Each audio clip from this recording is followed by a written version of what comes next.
Hello everyone, welcome to my YouTube channel. तो आज हम सत्या के चैप्टर नंबर 3 का एक और टॉपिक स्टार्ट कर रहे हैं जिसका नाम है test to check purity of fats and oils. तो इस टॉपिक में हम कुछ टेस्ट को पढ़ेंगे जो कि हम फैट्स और ऑयल्स की प्योरिटी को चेक करने के लिए करते हैं। Adulteration of fats and oils is increasing day by day. तो हमारे पास फैट्स और ऑयल्स में जो अडल्ट्रेशन है वो डे बाय डे इंक्रीज हो रही है, मतलब लोग उसमें कुछ ना कुछ मिलावट कर रहे हैं जो कि इंक्रीज हो रही है day by day. Several tests are employed in the laboratory to check the purity of fats and oils। कुछ टेस्ट हैं जो कि हमारे पास लेबोरेटरी में होती हैं फैट्स और ऑयल्स की प्योरिटी को चेक करने के लिए। Some of them are discussed here under। कुछ उसमें से हमारे पास नीचे डिस्कस की गई हैं। तो पहले क्या है, iodine number. It is defined as the grams number of iodine absorb by 100 grams of fat और ऑयल। तो आयोडीन नंबर क्या है हमारे पास कि कितने ग्राम्स या नंबर ऑफ आयोडीन हमारे पास एब्जॉर्ब होंगे 100 ग्राम ऑफ फैट या ऑयल से। Iodine number is useful to know the relative unsaturation of fats and is directly proportional to the content of unsaturated fatty acids। Iodine number हमारे पास useful होता है relative unsaturation of fats को जानने के लिए।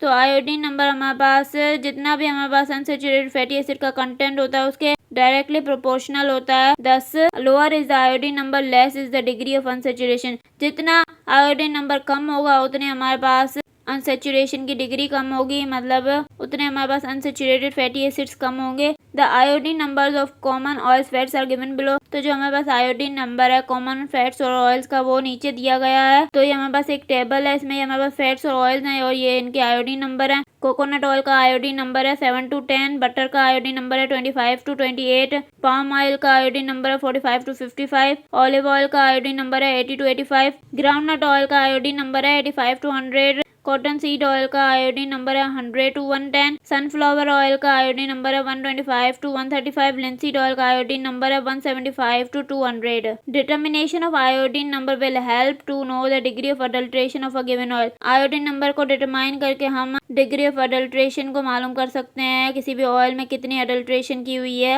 इसके बाद हमारे पास टेस्ट है saponification number. It is defined as the milligram number of KOH required to hydrolyse saponify 1 gram of fat और ऑयल। सैपोनिफिकेशन नंबर क्या है कि हमारे पास कितने milligram number of KOH required हैं 1 ग्राम फैट या ऑयल को हाइड्रोलाइज करने के लिए, सैपोनिफाई करने के लिए। Saponification number is a measure of the average molecular size of the fatty acids present. तो सैपोनिफिकेशन नंबर क्या है हमारे पास मेजर है जो एवरेज मॉलिक्यूलर साइज है फैटी एसिड्स का जो कि हमारे पास प्रेजेंट है ऑयल्स में या फैट्स में। The value is higher for fats containing short chain fatty acids. तो ये वैल्यू कब हायर होती है, वो फैट्स जिनमें हमारे पास शॉर्ट चेन फैटी एसिड्स होते हैं उनमें ये हायर होती है value. The saponification numbers of a few fats and oils are given below. तो जो सैपोनिफिकेशन नंबर है कुछ फैट्स के ऑयल्स के वो नीचे दिए गए हैं। ह्यूमन फैट का सैपोनिफिकेशन नंबर है 195 to 200, बटर का सैपोनिफिकेशन नंबर है 230 to 240, कोकोनट ऑयल का सैपोनिफिकेशन नंबर है 250 to 260। तो ये हमारे पास सैपोनिफिकेशन नंबर था। इसके बाद हमारे पास है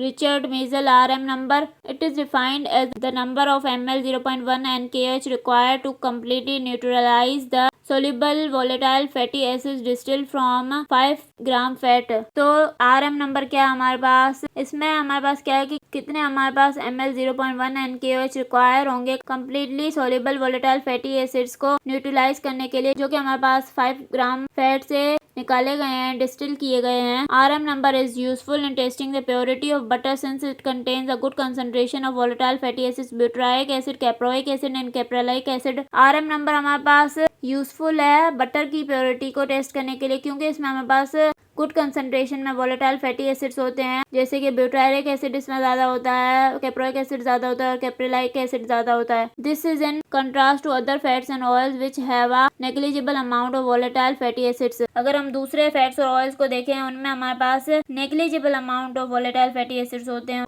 उनमें बहुत कम होते हैं ये volatile fatty acids. Butter has a RM number in the range 25 to 30 while it is less than 1 for most other edible oils। Butter का जो RM नंबर है वो हमारे पास 25 to 30 की रेंज में होता है, लेकिन जो दूसरे हमारे पास एडिबल ऑयल्स होते हैं उनका जो RM नंबर होता है लेस देन 1 होता है। कितना फर्क है आप देखें। Thus any adulteration of butter can be easily tested by this sensitive RM number। इसलिए बटर की किसी भी तरह की अडल्ट्रेशन इस सेंसिटिव RM नंबर से इजीली टेस्ट हो सकती है। इसके बाद हमारे पास है acid number. It is defined as the number of mg of KOH required to completely neutralize free fatty acids present in 1 gram of fat or oil। तो एसिड नंबर क्या है, हमारे पास कितना मिलीग्राम ऑफ KOH रिक्वायर होगा उन free fatty acids को neutralise करने के लिए जो कि हमारे पास 1 ग्राम फैट या ऑयल में प्रेजेंट है। In normal circumstances refined oils should be free from any free fatty acids. Normal circumstances में हमारे पास जो रिफाइंड ऑयल्स हैं वो हमारे पास फ्री होने चाहिए फ्री फैटी एसिड्स से। Oils on decomposition due to chemical और bacterial contamination yield free fatty acids. वो ऑयल्स जिनकी डिकम्पोजिशन हो रही होती है केमिकल या बैक्टीरियल कंटामिनेशन की वजह से, उनमें फ्री फैटी एसिड्स होते हैं।